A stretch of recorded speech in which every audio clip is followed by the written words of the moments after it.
Hey everyone, welcome. Today we have a very special guest, Fernando from Balancer. Fernando, thank you so much for joining in. Thank you for having me, guys. Pleasure. For those who don't know, Fernando is the CEO and founder of Balancer Labs. We do a lot of stuff with you guys, and yeah, excited to learn a little bit more about the man himself, as well as a little bit about what you guys are planning on Polygon. But before we dive into all that good stuff about Polygon. I'd love to learn more about you. Could you tell us a little bit about yourself and how you got into crypto? Sure. So I'm a mechatronics engineer. I did a master's in robotics and image processing. So I'm quite technical, but I've always liked to start new things. And I started my first company when I was 14. I was addicted to Counter-Strike. I don't even know if it's still being played today. I think so. But I created this cyber cafe, and it was very successful. So it kind of got me going on the entrepreneurial side. And yeah, I started very early on in crypto and fell down the rabbit hole of Ethereum and stablecoins, which we're going to talk a lot about today. Probably got involved with MakerDAO very early on, and that all led to Balancer, which I can talk more if you guys want a bit, like how the idea came about and other stuff as well. Yeah, we'd love to hear about that. Because you founded, right? You founded Balancer. How did you Right. how did you arrive at that? Like the cyber cafe, I was scratching my own itch. So back then, I wanted to play Counter Strike, and there was no place nearby near my home, and I kind of created this place for others to play as well. The same thing happened with Balancer. I had a few tokens in my portfolio in the early days of Ethereum, and I was kind of looking for an automatic way to rebalance my portfolio, my tokens. So I didn't want to go like out and actively sell the tokens that I had more of. And back then, like taxes weren't a thing at all.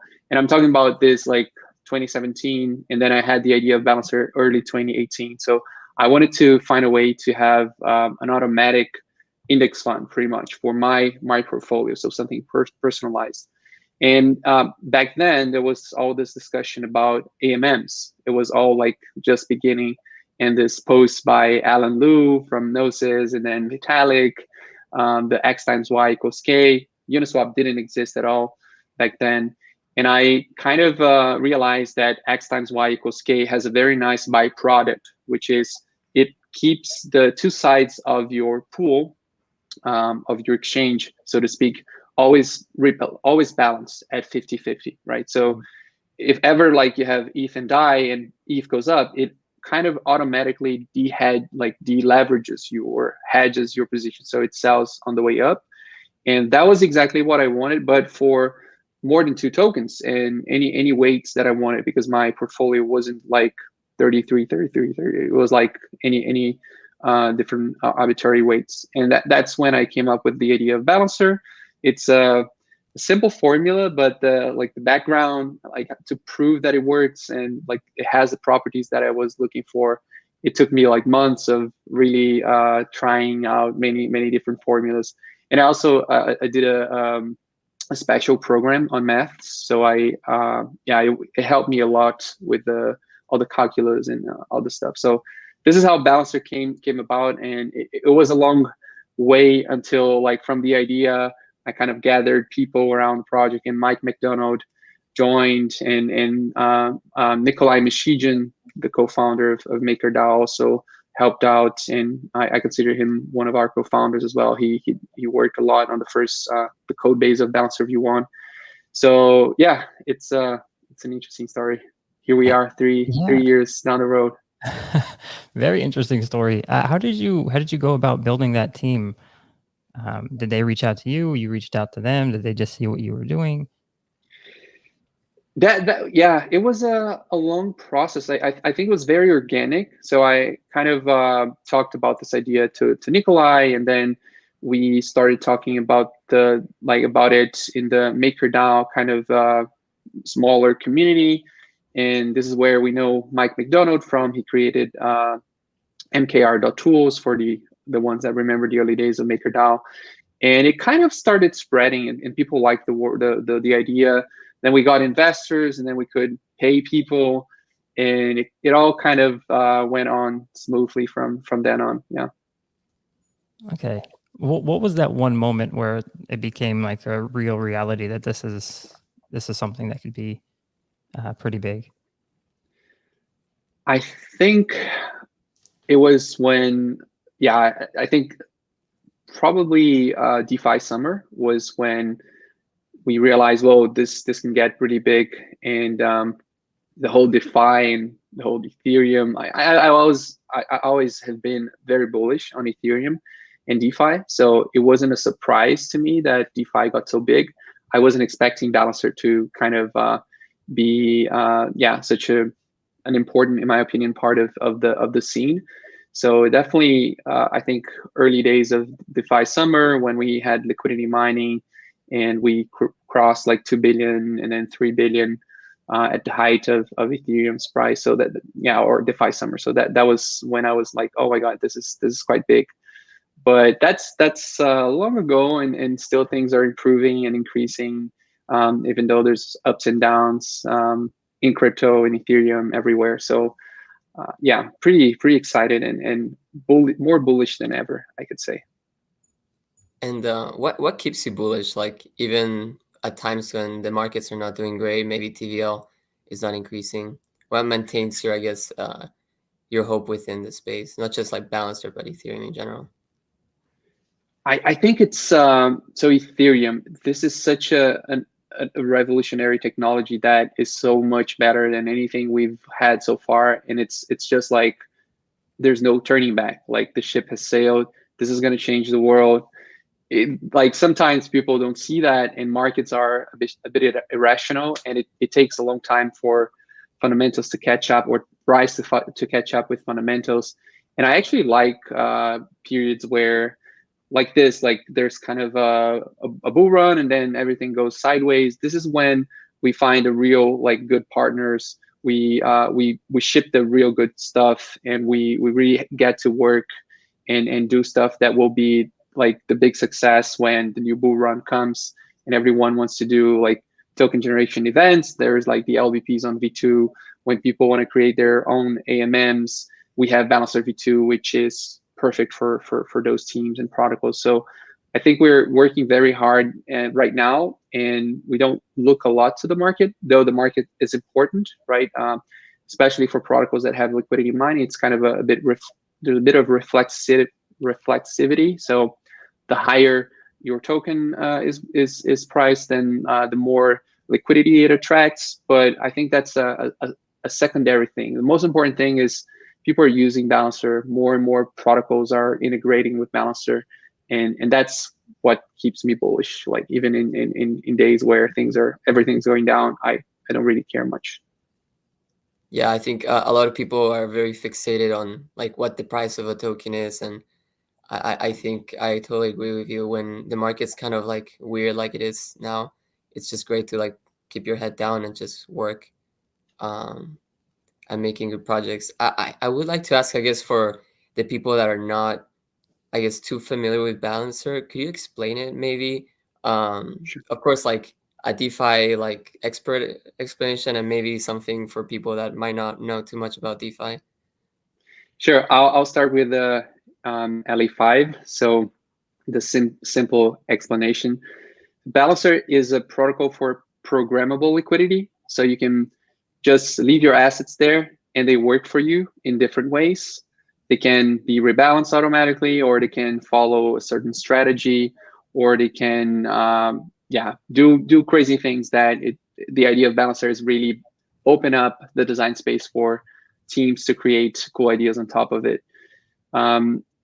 For maybe the more advanced explanation is that, and here I'll go into more detail, like between the difference between V1 and V2. So V1, I like to say, it was more of a product. It was a proof of concept that index funds on Ethereum or in DeFi work. So you can create a pool that has 25 MKR, 25 DAI, 50% WETH, and that's always going to be the case. And you charge fees for people to use your liquidity, so that over time you accumulate fees. Of course, there's the risk of impermanent loss, which is always present when providing liquidity.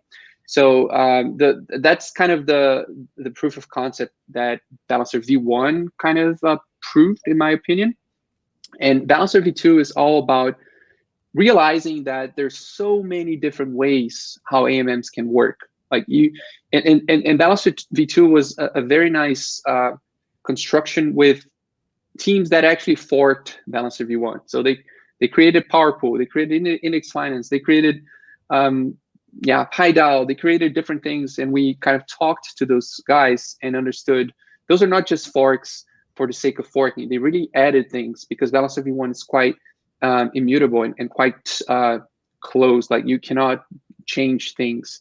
And so we realized that we wanted actually not to have one type of AMM, like an index fund, but we wanted to have a platform for AMMs to be built on top. So now in Balancer V2, you can have Balancer V1 like pools, which are index funds. You can have stable pools, which are based on curves maths, which is amazing. All the credit to them.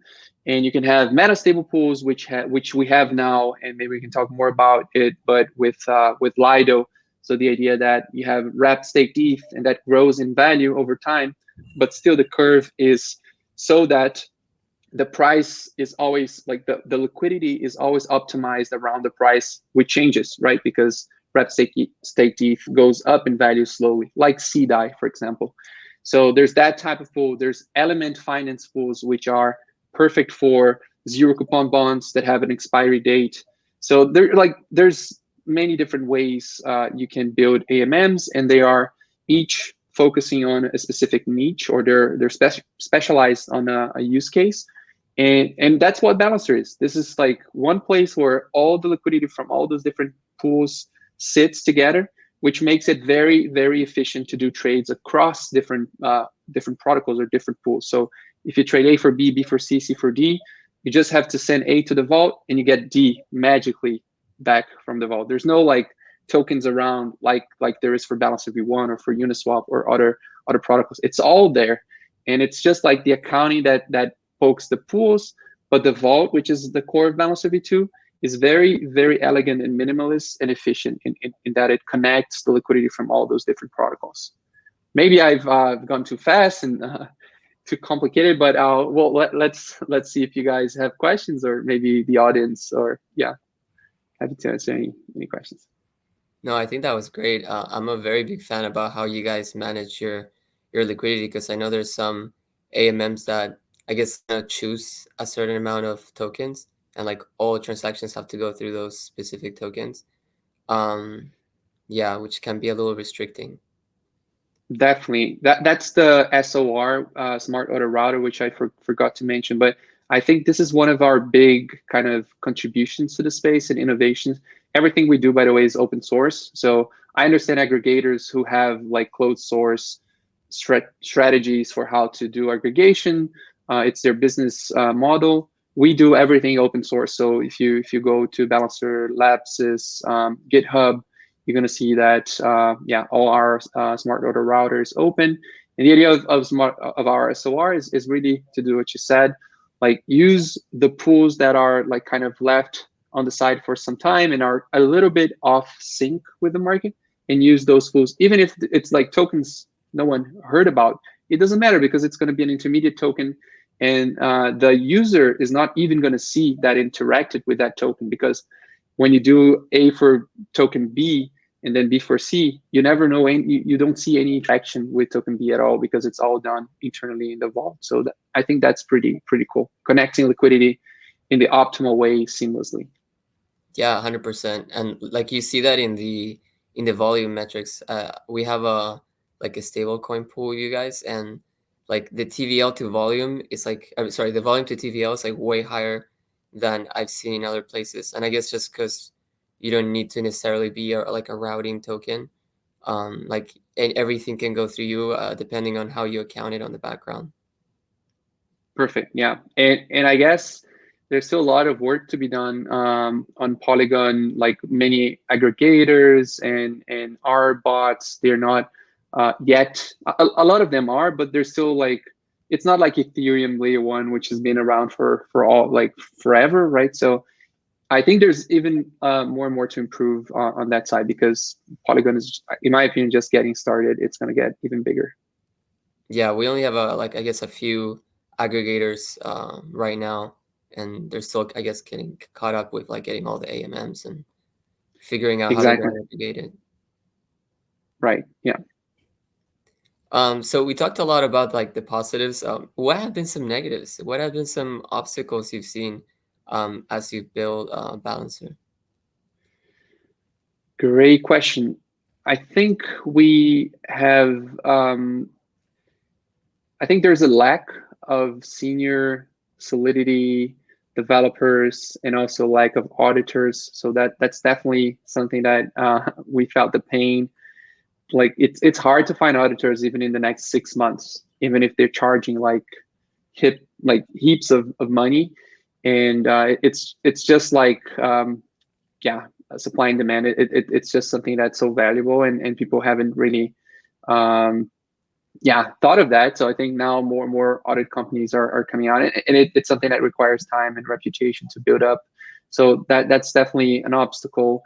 Finding good people it's an obstacle. I think money is something that is not an obstacle. I think the markets are realizing that crypto and Ethereum and smart contracts is the future. So they're like throwing lots of money. So I think this is thankfully not a one of the big bottlenecks that we had. I think those are the main, like it's really building has been a bottleneck, because we like to do things well. So we want to launch things that are audited. We want to have like the best team around, and it's really just so hard to find good people. So I'll take the chance to say that Balancer Labs is hiring. So if you're interested in working with us, you're very welcome to apply. Just go to our Discord. There we go.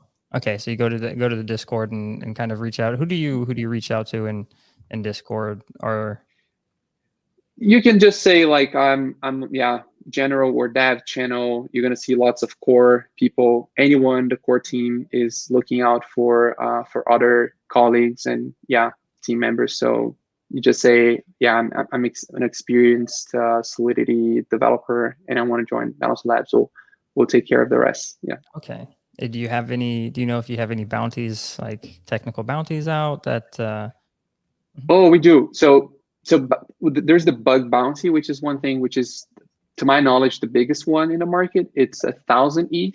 So if you manage to break Balancer V2 and like steal funds, I know there's a lot more there than 1,000 ETH, but you're gonna get the 1,000 ETH clean and without any hassle. So if you manage to find a bug, please do let us know with a responsible disclosure. But bounties in general, there's a very nice group called the Ballers. Ballers are people from the community, developers, or just like people who are interested in Balancer high level. They are amazing, and they're always looking for help in different projects. So if you go talk to Ballers in our Discord, and if you're interested in doing stuff, they're going to point you to different projects that we need help with. For example, like translation or documentation or specific projects that we are looking to build, integrations, etc., etc. Yeah, awesome. We got somebody learning Solidity just from this conversation today. It's not too late, Pookie Penguin. It's definitely not too late. In 3 years, you're going to be the experts, and there's still going to be a lot of demand. Yeah, I could totally agree with you. There's just like such a big demand for Solidity developers. Like I've seen projects even like getting people that are not like, I guess, trained in Solidity and then training them, because that can be easier than actually finding somebody. Right. Yeah. No, it's a very interesting problem that I think most industries don't really have. Like you said, money is not the issue. Like you have the money there. It's just hard to find out what to do with that money, because it's hard to hire people, and then you can't get audits. Yeah, audit is another one, right? Like Yeah. they'll say like 6 months, and in crypto, 6 months is a couple years. Like, can you imagine what happens in 6 months? Yeah, you can just miss the train, right? Exactly. And like users want you to like have it launched it yesterday, right? Yeah, So, especially when absolutely. you're competing, right? I did want to go into that, like competition in the space. There's some massive AMMs out there, like you think Uniswap, Curve, Sushi. How do you compete with them, and how do you continue to innovate alongside them as well? Great question. So we like to see these all as peers. We learn a lot from them. As I said, our stable pools were inspired by Curve's equations, maths, and I'm sure Curve was inspired by Balancer as well, because we kind of got our white paper out first, and then they built on top of it. So I think this cooperations, like it's a symbiotic competition. It's a positive competition. We're kind of building open source software. Well, most of us, many don't, but I'm really on the open source camp. So I think we are improving on each other's work, and I think we should always keep the goal, or the yeah, keep in mind that we should try to be complementary. If we all try to tackle the same problems, go after the same market, after the same users, we're gonna like lose out as an industry as a whole. So I think we always try to see, okay, what's Uniswap doing well that we probably should not focus on. What should we focus on that they are not doing so well, or they're not covering or focusing on at all. So I always like to see like the pie as a whole growing, and we splitting the slices in an intelligent way. And I'm a fan of Sushi, fan of Curve, fan of Uniswap. So those guys are all like references to me, and I think to the whole Balancer team. So yeah, I love to have those guys around because we learn from them and work with them in many ways. I love it. It's just like Bouncer itself, like splitting it up in intelligent ways. Like, Yeah, balance and yeah, yeah, splitting many things. Yeah, yeah. Exactly. that's Um, great. And then like, as- go go ahead. ahead. No, I just wanted to ask about so yeah, you were splitting up the pie of what we currently have in DeFi. What's Balancer doing, or is Balancer thinking of like bringing liquidity outside of crypto into crypto? Sorry, my dogs are really into Balancer. uh, yes, but that's not been our main focus. Um, at least lately, we think that that's inevitable, and I think of course the first AMMs, and I think Uniswap is focusing on that, right? We see Ashley Shap saying that, and we all hear rumors that they're going after the big guys to bring money from TradFi to DeFi. I think that's something that they're in a better position to do than Balancer probably. But we definitely are talking to like TradFi people.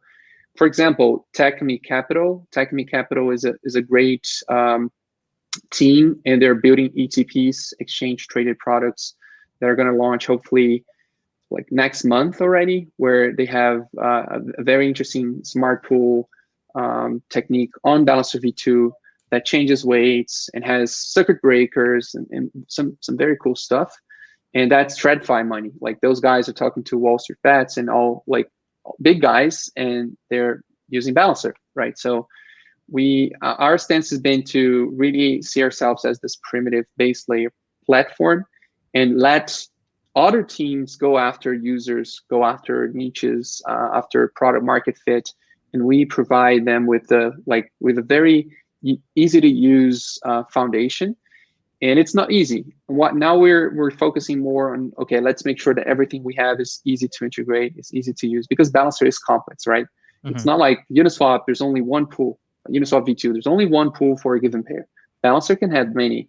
They can be duplicate liquidity. So there's SOR, and so it's complex, and we're working with many teams that are building on top of us to make sure the Balancer is easy to integrate with. And we know there's a long way there, a lot of work, but we are sure that we're gonna nail it, and this will make Balancer a lot more used and much more used by other protocols and teams.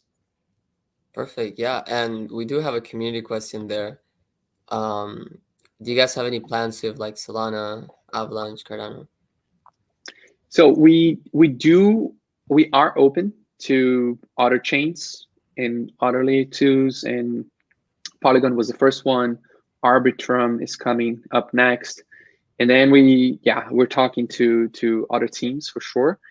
It's really like this trade-off between having too many options on your UI, confusing your users, and spending time help. Like, even though people say, well, we're EVM compatible, it's like it's very easy, like Polygon is and XDAI. There's always like some things that have to be adjusted, of course. And we're a small team looking to grow, as I said, but there is like a very crucial, kind of very crucial decisions that we have to make where we focus next and trade-offs. So yes, we are open. We're talking to all those teams that have been mentioned, and we're gonna inform everyone as we go and as we have more news. Cool. Any incoming alpha? Anything exciting in the books? Yes, I can only say that we are working on a very interesting new type of pool that will be very cheap to use, will allow for assets to be lent to Aave. It's similar to an asset manager, but it's through a different type of pool. So we're hopefully launching this in the next months, but it should be quite exciting. So watch out for this new type of pool that we'll be launching soon. Wow, that's very interesting. That's very interesting. We're in the lending business, so that's something that we're going to be looking out for. Of course, and that will definitely be applicable for Polygon and for QiDao and everyone in the space, not only Aave. Just an example. Yeah. Could you talk a little more about like your partnership with Lido? You touched on it a little bit earlier on, but I think people would like to hear more about it. Sure. Yeah, I've always been a fan of ETH2 and proof of stake, and I have been talking to the Lido guys, or Lido. I don't know what's the right way to pronounce it, but I've been talking to them for a long time, and we partnered to have like this new type of pool. They are the first team to use it. It's a meta stable pool, which exists already on Curve, by the way. And all it does is, as I said, it makes sure that two tokens that have a price that's like, let's say, starts at 1, but over time, one of the tokens grows because it accrues fees or staking yield, which is the case for staked ETH. And then if we just use the normal stable pool, the price would go out of the region of 1, and then you would just go to an elbow where there would be no liquidity, right? So actually, the AMM curve, it has to adapt over time. So the slope of like the 1 price changes over time to 1.1, 1.2. So this is a very interesting innovation. It can be used to lots of other tokens that have any sort of value accrual system integrated with them. And Lido was the first team to use it, and we're very proud to partner with them. We're big believers in staked ETH, and so it's just the beginning of a nice partnership for sure. Nice. I'll have to look more into that. That sounds pretty interesting. So yeah, looking forward, what are some things that like excite you about DeFi, about the space in general? That's a great question. I'm so bullish. It's hard to downplay how bullish I am. I think the whole finance industry will be based on Ethereum, or maybe there's another chain that overcomes Ethereum. I find it hard because of the momentum.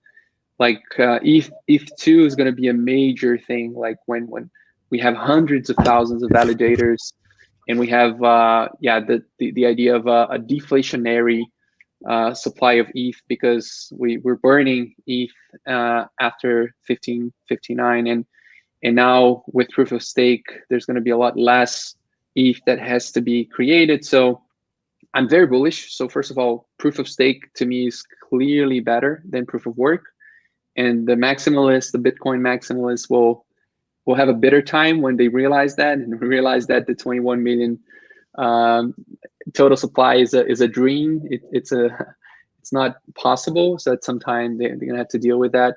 So proof of stake to me is clearly superior, and I think that with proof of stake there's going to be more scalability, and I'm sure like Polygon and all those rollups will also be around. We need a lot of different things. Like we need different teams focusing on different things, and we need to have this multi-universe cooperation. To me, it's not like one wins it all, winner takes it all. I think it's definitely going to be like a lot of teams working together. Regulation, I think, is going to be a big challenge, as we all know.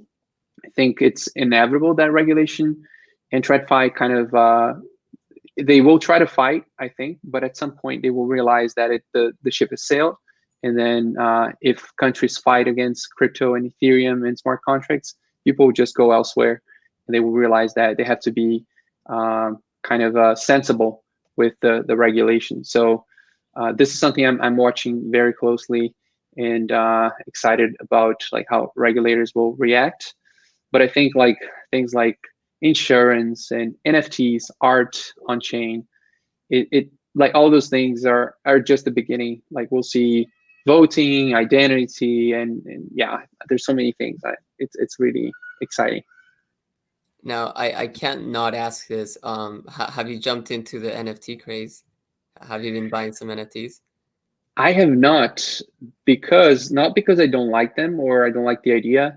It's because I really try to focus on Bouncer, and I find it hard to be. And I love to follow some of these guys. They're like on top of the game, like Bankless and some very kind of reference guys like Cooper and the Fire Eyes guys. Yeah, I try not to be involved with every new craze that happens, but I know what it is. I know how it works, but I just haven't got the time to buy NFTs. I think Yet. that's the perfect answer, right? You're very focused on your project, but you are in front of somebody here that's very fond of NFTs, right, Kila? Yeah, I mean, I think I think in general, I'm similar to you, Fernando, where I'm just bullish on a lot that's going on, like a forever bull, and yeah, I just enjoy playing around a little bit. Does Polygon have any? Not Polygon. Does Balancer have any plans to do anything with like NFTs? Like for example, with QiDao, our vaults are NFTs, and we're looking at different, maybe cooler, unique things to do with NFTs. Bouncer. Yeah, so I think we have projects like Nifty or NFTFi. I don't know how to pronounce it. Those guys are really cool, and other projects that fractionalize NFTs and make them fungible ERC20, and that is like perfect for Balancer. So you can have, and actually the Bankless guys actually sold their tokens that let you buy clothes and stuff using Balancer, which is it's like fungible kind of NFTs that you need to have a whole unit. So yeah, definitely Balancer is a great place for NFTs, especially the ones that are too expensive for anyone to buy, but they can be fractionalized and traded on Balancer. It makes it a lot easier to find the market price, like for price finding, because expensive things are really hard to deal if you don't fractionalize them. Right, exactly. Yeah, you see some of these NFTs that are like, I don't know, like 5,000 ETH, and like I don't know about you, but I'm not just dropping a 5,000 ETH on like transactions every day. Yeah, no, definitely not. What I guess scares you in DeFi? Is there anything that keeps you up at night? I think it's the same thing that marvels me and excites me. It's composability. So yeah, you probably all saw the bug that Samsung found in MISO, and the kind of the tagline is like, two rights make a wrong. So if you compose many things that work, at some point that's the composition will not work. So we are like doing crazy stuff, bleeding edge stuff, like things that no one ever dreamed about 10 years ago. And that has like risks. And I think by having like so many different moving pieces together and composing them, you can have really scary bugs that put a lot of money on the line. And that's definitely one of the things that I find scary about DeFi is like hacks are getting more and more complex, and there is more and more money on the line. So yeah, it's not easy for people like me and I don't know, Uniswap and Sushi. Those guys are like, it's not like they're custodying any money, but they're still like, they feel some pressure if something goes wrong with their code, right? Even though everyone knows you're using it as is and no one is liable for your money, but still it's scary, I can say. Yeah. How do you try and navigate through that? Yeah, I think we are always very frank with all the users. Like we let them know that there's risks and that Balancer is just a set of smart contracts. We're not custodying anyone's money, so people are aware of the risks. And I think other than that, we're really like, security is our number 0 priority. Everything we do is security first. So we might take longer than competitors like Sushi to launch things because they're more agile, faster. But it's probably, our code probably will have less bugs than the average DeFi code because we really take our time to make sure that we're not launching, risky things. So other than that, it's really, I think the Lindy effect. I think Balancer V2 has been around for now May, June, July, like 3 months already, over 3 months, and nothing happened. Like it hasn't been hacked. And I'm sure now with well over $1 billion of TVL, a lot of people tried. So yeah, I think those things really comfort us to see that there's a lot of money online and a lot of time and nothing happened. So yeah, I think Lindy effect is kind of what makes us less concerned. And of course, bugs might always be found a lot later, but yeah, it's less likely. Yeah, and I'm sure people have tried with 3,000 ETH as a bounty. 1,000, yeah, $3 million now. Yeah. Okay. There we go. Exactly. $3 million of bounty. Yeah, I'm sure people have tried. Okay, fantastic.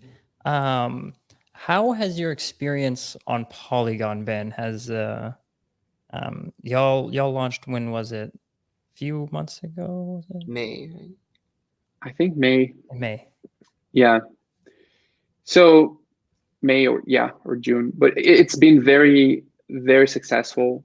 So I think Polygon allows us to really like try the best, like test the best of Balancer, which is anyone can create a pool, put their assets, and it's not a problem if the pool is small, which is the case for Ethereum layer 1, right? If your pool is small on Ethereum layer 1, no one's going to trade with your pool because SOR knows that adding that pool adds 100,000 gas, and that costs a lot of money. So for normal trades, small pools are always neglected. Of course, not always, but it lags a lot. So it generates less fees. It's less use. So the bigger the pool, the less fees make a difference. And for that, in Ethereum, on Ethereum layer 1, that's very relevant. But for Polygon, like you can trade with so many pools at the same time, use all the liquidity of all those pools, even if they're small, and then get a better deal after from your trade. That it just allows Balancer to use its strength to the fullest, which is flexibility. Just create your pool with any weights, and it doesn't have to be big. It's going to be used. There's going to be a lot of volume, as you said, Ben. The ratio volume TVL is a lot higher, and it's just great. It's amazing. Of course, we can't expect Ethereum layer 1 to be that, because we all know it's limited, and that's the cool thing about having other layer 2s or side chains. So yeah, Polygon has been amazing. It was the first kind of foray outside of Ethereum that we did, and it's been very successful so far. Yeah, we certainly have enjoyed having you guys here, and our pool has been doing well with you, so we're happy campers. Same here. Thanks for being part of the team. No, it's been fantastic. And again, you do have a great group of ballers that are very helpful, very knowledgeable. When we partnered with y'all to when y'all launched and provided incentives, we had a couple of different ballers come into our Discord and answer any kind of questions.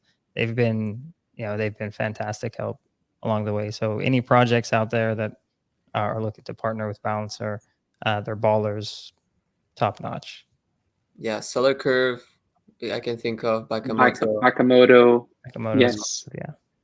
No, these guys are amazing. You have people like your community like leading things. I think that's just the best.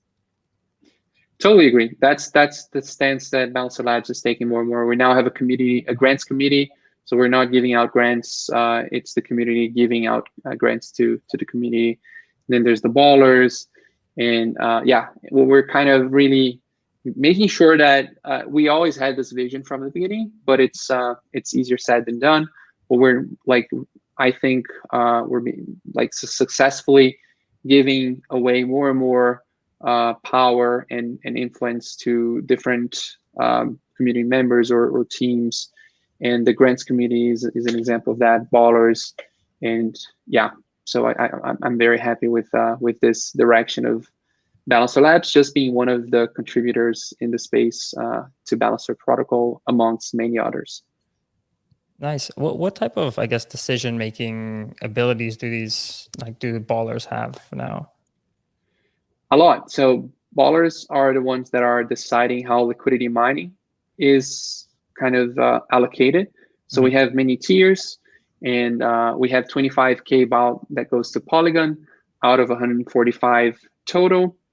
And ballers decide. The liquidity mining committee actually is formed by ballers. So there's ballers that do marketing, ballers that do liquidity mining. So ballers is like the general term of this community guys that actually receive a ballery. So they're paid in BAL and to have alignment of incentives, and they're well paid. It's a full ballery is 500 BAL. 60% of that is long-term vested, but it's 500 BAL per month. So it's quite a bit. And we want to be generous with people working for the protocol. So if you're interested, just come to our Discord and you see the cool things that ballers are doing. So they have a lot of power: liquidity mining, grants, grant committee, and marketing. They're creating like tip bots, for example. And now anyone who contributes without being baller, just someone who goes to the Discord and asks questions, they're probably going to get a tip of some BAL because they're contributing. And source grad is something we're looking into too. They're all kind of managing and leading those efforts. So it's amazing. They're just doing so much stuff that just the 25 B Labs employees would never be capable of. So that's, I think, how a nice protocol is created and maintained. Yeah, I mean, still pretty large for a lot of projects, right, Kila? Yeah. Absolutely. How was that? I guess, how many people did you start with when you first founded Balancer? It was only me for a long time. And then we really grew a lot late last year after DeFi summer, and kind of kept there's growth pain, and we really believe in culture. So even though we're fully remote and distributed, we have a very strong culture, And that's something that sometimes is challenged or gets a bit lost along the way if you grow too fast. But we are looking to grow further, like next year, and always growing, of course, but maybe like double in size or in the next year. So nothing decided yet, but we feel that there's so much to be done. There's so many teams needing our help. And I think the most important thing that we need right now are integrations engineers and people who help with biz dev. So talking to all the teams, explaining how to use Balancer, kind of helping with the documentation and helping with smart contracts. We're really hands-on and high touch. So if your project wants to build on top of Balancer, we will do all we can to have like engineers look at your code, review it, and give some suggestions and explain to you how to use Balancer. That's really, so I firmly believe that Balancer's success is 100% dependent, or it depends 100% on the success of the protocols and products and stuff that's built on top of Balancer. So to me, that says it all. That's our focus. Yeah, Okay. and I guess what does it look like to have, I don't know, 5 people versus 25? Like, how do you maintain the culture, especially remote? How are you able to have that kind of like balance or feeling? It's a big challenge, especially because of the time zone challenges. So like we have 3 people in Australia, we have people in the UK, we have people in Argentina, Brazil, US. So it's hard to have like meetings where everyone can be part of it. So we work a lot async, but we make sure to have like informal meetings, like if you were at an office, you would talk to people over coffee. We try to do that as well, even if on Hangouts. So we try to make some nice kind of events where people have fun. And we'll have offsites as soon as COVID kind of eases down a bit. But we actually started to grow at the beginning of the pandemic, so we never really had an offsite that got everyone together. So I probably know in person maybe half of the team. Even though it feels like I've known them forever, I haven't met them in person. So it's really interesting. It's a challenge, but I think if you're a nice person and you like to and you care about people, that's something we do definitely at Balancer. We care about people. We let them, like, we do everything we can to make them be in a perfect kind of set up to work and to give their best. So we do everything we can to make them be productive and relax and not burnt out, for sure, for the engineers. Right. I feel like sometimes it can be hard to not just work, right? Because there's a lot to do, I imagine, right? Absolutely. There's a lot of pressure, and working from home is good, but at the same time, sometimes you just work all the time. And so we encourage people to take time off and to take vacation. So that's something that is a challenge as well. But yeah, we try to do a good job there and make sure we have balance, right? We're balancers, so we all have to have balance in our lives. Yeah, it's definitely important because at the end of the day, like, you want to maintain your productivity up, right? Right. Absolutely. We do have a question here. Somebody's asking if y'all are gonna be in ListCon or this. Yes, I guess I both. actually am in Lisbon. So, but I'm not going to be here, unfortunately. But we will have people there. So we'll have ballers. We'll have probably people from Balancer Labs as well. We'll have Luke. Luke is this amazing guy from Prime DAO. They are working with the grants committee. So if you have like anything you're building on top of Balancer, we do want to get you some BAO vested over the long term, because we want to like have alignment of incentives. So if you're really spending time on Balancer and you're adding value, please apply for a grant. And you can know more on our Discord as well. There's a grants channel, and Luke is going to be there. So if you want to find out more about grants in Lisbon, ETH Lisbon or Lisbon, you're going to find us there. And Yeah, thanks, Poopster, for the reminder, because those tickets go out really quickly, right? I went to ETH Paris, or ETHCC in Paris, sorry, and I didn't get a ticket. It was like only there, like it was very hard because I didn't buy it early on. So anyone who wants to go, they should not leave it for the last moment. Yeah, I would say CC too, and I didn't get the You ticket too. in those like side events. I actually got to meet Poopster, one of our champions, so that was pretty nice. Nice, cool.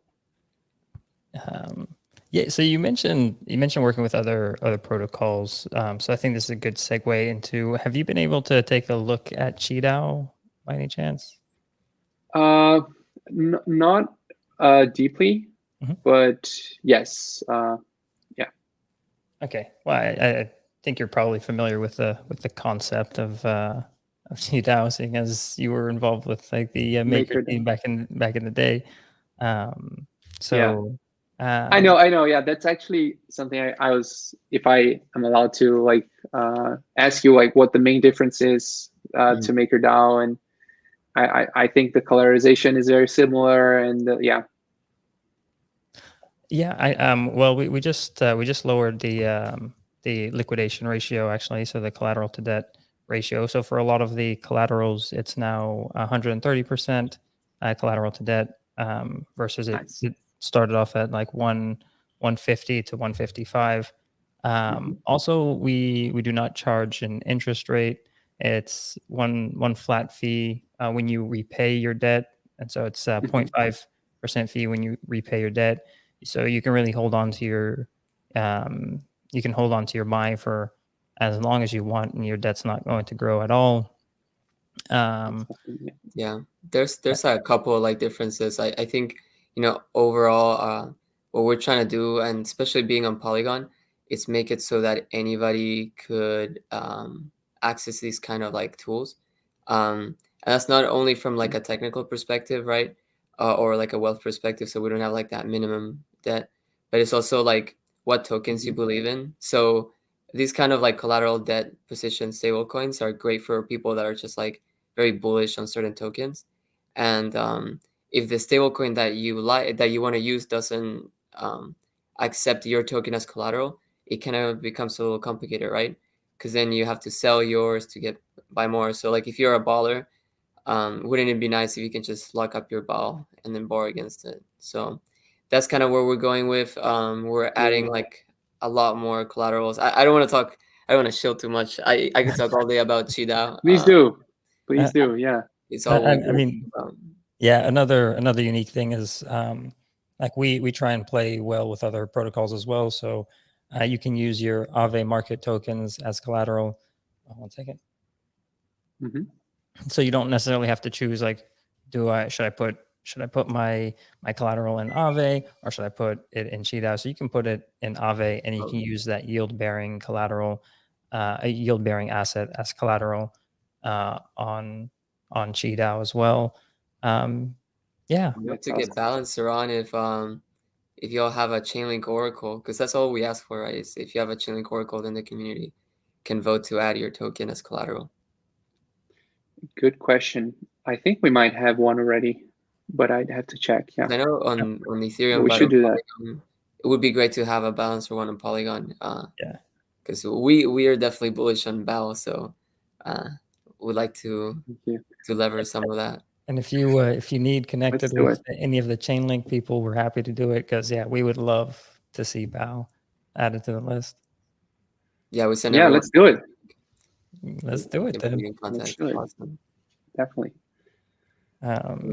Yeah. Perfect. So in line talking about like stablecoins, what do you think about stablecoins in general? Like, they're a big hype right now. Like, what's their role in DeFi, and how do you see that playing out in the future, especially with like regulation and things like that? I've actually loved Ethereum, like when the white paper was published before it launched, or the ICO, precisely because of the stablecoin concept.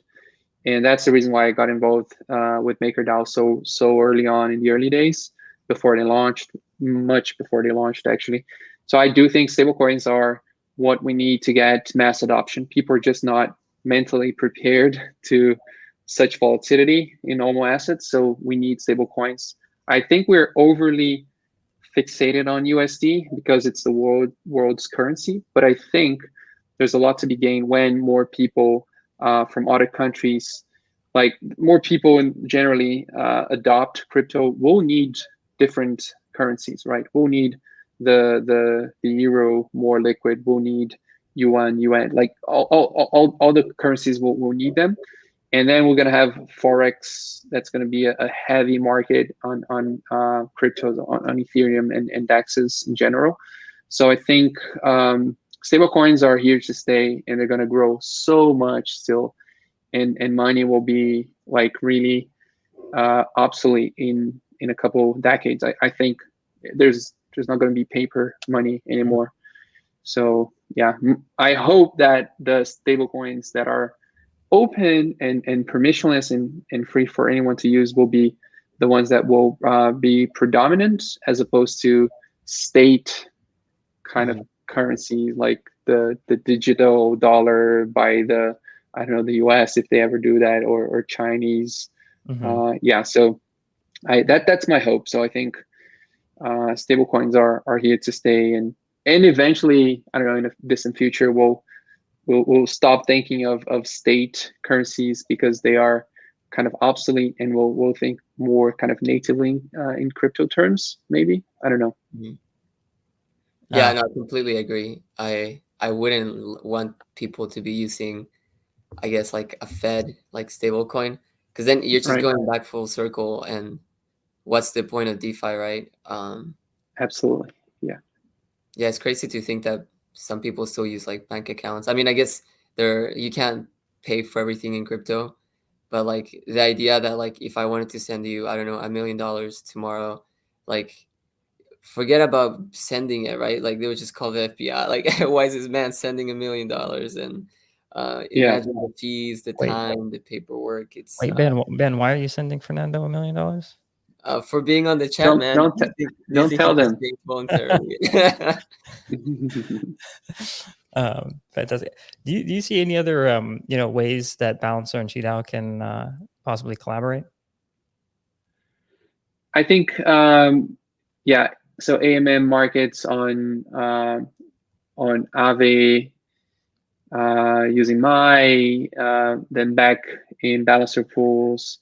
I think liquidity mining is a great thing that probably is going to be extended, right? So I think we all want to be very decentralized, and that kind of a necessary step to that is really distributing the tokens to people who are staked and using our protocols.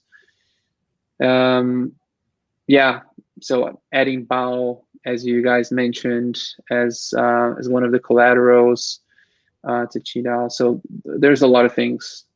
I think our communities will have many ideas as well. And yeah, I love like when the communities actually come up with ideas and see those through, and we're here to help and make things happen.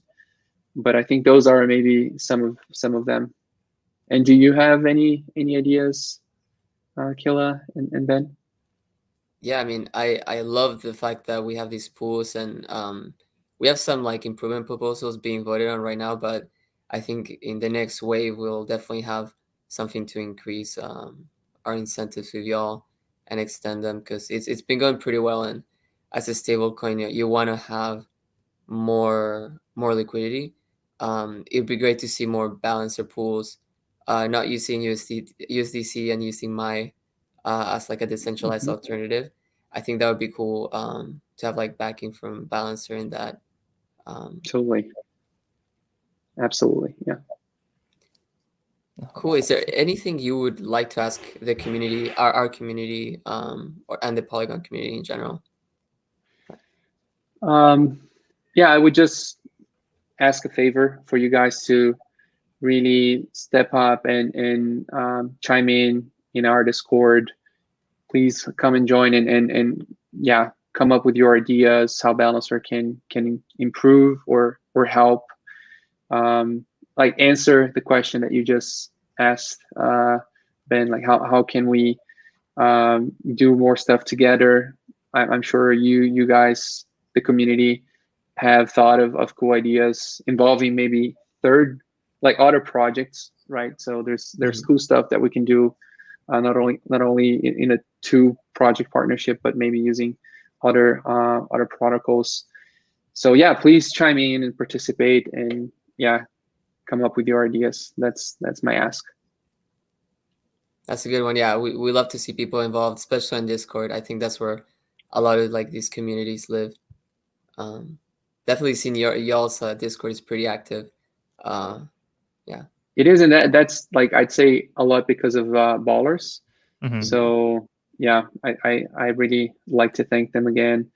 And actually, I think tonight at 8 p.m. UK time, we're gonna have a community hall. Yeah. I don't know how soon this is gonna be broadcast, but it's live, I know. But yeah, just so you know, it's Wednesday 25th if you're watching this recorded. So community hall tonight. So if you guys want to join, there's going to be pull-ups, and it's always nice to have other communities there too. Yeah, I might go cop that pull-up with Kila. Yeah, exactly. We'll definitely be there. We'll post this right after. We'll just upload it to 1 p.m. YouTube. Eastern time. Okay. Awesome. We'll get that out. Yeah. Is there anything that, or is there anyone that you'd like to hear from next? Somebody that you think we should be chatting with and on a fireside chat? Did you have Stani from Aave already? No, I think we've only had Mark so far, but Mark. it would be cool to have Stani. Yeah, so Mark is also great. Stani is very busy. I think someone who has lots of awesome ideas and is to me like a reference is Kane, Synthetics. He's amazing. Yeah, there's so many cool people. I don't know if you had the Bankless guys, but Bankless is actually doing something similar. So maybe they could interview you instead of them coming here. So I think you should talk to David and Ryan. Yeah, I will definitely reach out. I think that'd be cool. Yeah. So yeah, I think those guys are definitely people I look up to a lot, and yeah, so maybe good guys for you to invite here. Awesome. No, we really appreciate you spending over an hour with us. Yeah, thank you for your time. Yeah, thank you so much for your time. Is there any final words or tips you want to give the listeners? I just wanted to say thanks for making it until the end and listening up. Please make suggestions, and we know we have a lot to improve, but we're trying and doing our best. I think there's a lot of cool stuff already on Balancer, so come use it, like try it out and let us know what you found. And yeah, I'll be happy to chat with you guys in Discord, anyone listening to this. And thanks for inviting me again, Kila, and then absolutely. Thanks for the partnership as well. Yeah. I think there's definitely more to come there. So yeah, we're looking forward to that. Perfect. All right. Thank you so much. You have a wonderful evening, and we'll see you at the town hall. Yeah. Talk to you later, guys. Thank you so much. Bye-bye. See ya. Bye-bye. See ya.